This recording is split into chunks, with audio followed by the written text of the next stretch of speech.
Om Shanti. Good morning. आज 2/1/2025। বাবা বলছে মিষ্টি বাচ্চারা বাবার পার্ট অ্যাকুরেট ওই সময় নিজের সময় পর আসে, একটুও পার্থক্য হয় না।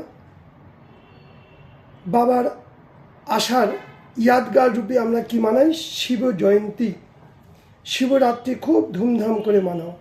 তাহলে বাবা 1 মিনিট আগেও নয়, 1 সেকেন্ড পরেও নয়, অ্যাকুরেট টাইম পরে এসে কোনো পার্থক্য হয় না।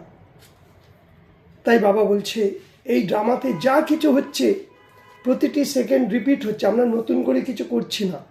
কিন্তু আমরা জানি না ড্রামার রহস্য। কে জানে? বাবা জানে।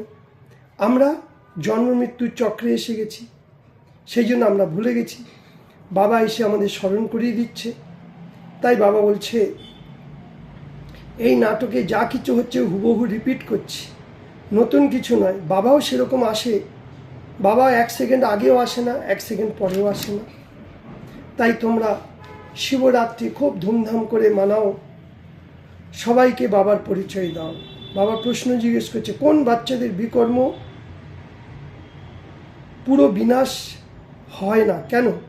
किन बच्चों के विकर्म पूरे पूरे विनाश नहीं होता है, सम्पूर्ण विनाश হয় না কেন? তার কারণ কি? কারণ যাদের যোগ ঠিকমতো শিখ বাবার সাথে লাগছে না, বাবাকে ঠিকমতো স্মরণ করছে না, তাহলে বিকর্ম বিনাশ হচ্ছে না। আর যোগযুক্ত না হওয়ার কারণে তারা এতটা সদ্গতিও পাচ্ছে না, ভিতরে ভিতরে পাপ রয়ে যাচ্ছে। ফের সত্যযুগে উঁচু পদ পাবে না, কম পদ পাবে। তাই দেখা গেছে যে যোগ না লাগার কারণ কি? কোনো না কোনো ব্যক্তি দেহধারীর নাম রূপে ফেসে আছে, বা কোনো বস্তু বা কোনো বৈভব বা পাস্টের কোনো ঘটনা, কার সাথে কিছু হয়েছে বারবার সেটা মনে পড়ছে। বসেছে বাবার সামনে, বাবা বাবা বলছে, কিন্তু সেই ঘটনাগুলো মনে পড়ছে। তাতে তো বাবার সাথে কানেকশন হলো না, ডিসকানেকশন হয়ে গেল। তাই দেহি অভিমানী তারা থাকতে পারে না, দেহ ভানে আসছে। তাই বাবার সাথে যুক্ত করতে গেলে তারের সাথে তার জুড়ে দাও, তবে কারেন্ট আসবে। কিন্তু তারের উপরে রবার আছে, যতক্ষণ তুমি রবারটা না কেটে ফেলছো ততক্ষণ কারেন্ট আসছে না। তো রবারটা কি? এই 2 চোখ দিয়ে আমরা যা কিছু দেখছি এগুলো সব ভুলে যেতে হবে, এগুলো সব বিনাশী জিনিস। বাবা আমাদের 3য় নেত্র দিয়েছে, সেই 3য় নেত্র দিয়ে যা দেখবে পরমধাম, সূক্ষ্মবতন, সত্যযুগ, আমি বিন্দু, বাবা বিন্দু।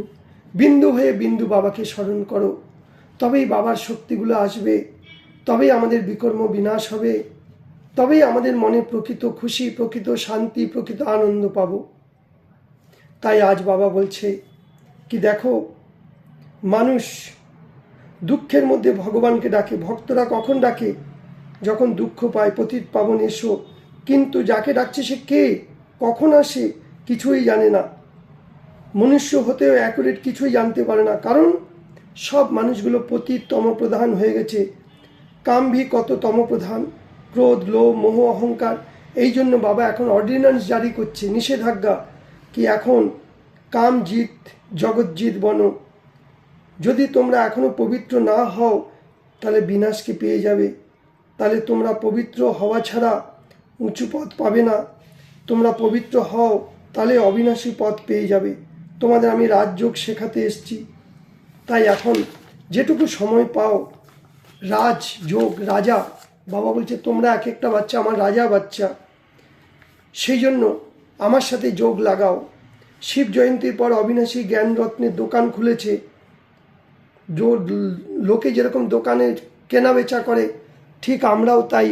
এখন আমরা বাবার সাথে বাবার দোকান খুলেছে। জ্ঞান গুণ শক্তিগুলোকে ধারণ করো, ঘরে ঘরে রোশনি করো, সবাইকে বাবার পরিচয় দাও। সাচ্চা বাবার সাথে সদা সাচ্চা থাকো, কোনো রকম বিকর্ম করে লুকিয়ে রেখো না। এইরকম যুক্তিযুক্ত হয়ে চলো, যা কি আমাদের কোনো পাপ না থেকে যায়, আর কোনো রকম দেহধারী ব্যক্তি, বস্তু, বৈভব, নাম রূপে যেন ফেসে না থাকি। তাই বাবা আজকে বরদান দিচ্ছে, ম্যায়পনকে ভানকো মিটানে বলে। ম্যায়পন মানে আমি আমি আমি আমি আমিত্ব ভাবগুলো মিটানোর জন্য ব্রহ্মা বাবার সমান শ্রেষ্ঠ ত্যাগী ভব। সম্বন্ধকে ত্যাগ করা কোনো বড় কথা নয়। বৈভবেও ত্যাগ করা কোনো বড় কথা নয়, কিন্তু প্রত্যেকটি কাজে, প্রত্যেকটি সংকল্পের মধ্যে অন্যকেও আগে রাখো, তাদের ভাবনাকে রাখো, অর্থাৎ নিজের আমিত্ব ভাবগুলোকে মিটিয়ে দাও। প্রথমে নিজে পুরুষার্থ করো, নিজে স্বপরিবর্তন করো, অন্যকে বলো, আর করে এইবার সবাইকে আগে রাখো। যেমন ব্রহ্মা বাবা মামাকে আগে রেখেছে, দাদিজিদের আগে রেখেছে, বাচ্চারা আগে, ঠিক আমরাও তাই নিজের পরিবর্তন করে অন্যকেও আগে রাখো। তারাও যেন বাবার জ্ঞান গুণ শক্তিতে তারা ভরপুর হয়ে আগে বেরোয়। এইটাই আমাদের ত্যাগ করতে হবে। কিন্তু আমরা মানুষ স্বার্থ নিয়ে চলি, ব্রহ্মা বাবা নিঃস্বার্থভাবে করেছে, আমরাও তাই। একে বলা হয় নিজের দেহভানকে মিটিয়ে দেওয়া। যেমন ব্রহ্মা বাবা সদা বাচ্চাদের আগে রেখেছে, ঠিক আমরাও তাই বাবার মতো সদা ত্যাগী তপস্বী হব। এই ত্যাগের কারণে সব থেকে আগে, অর্থাৎ নাম্বার 1 যেতে পারবে, তার ফল পাবে। সেই রকম ব্রহ্মা বাবাকে ফলো করো।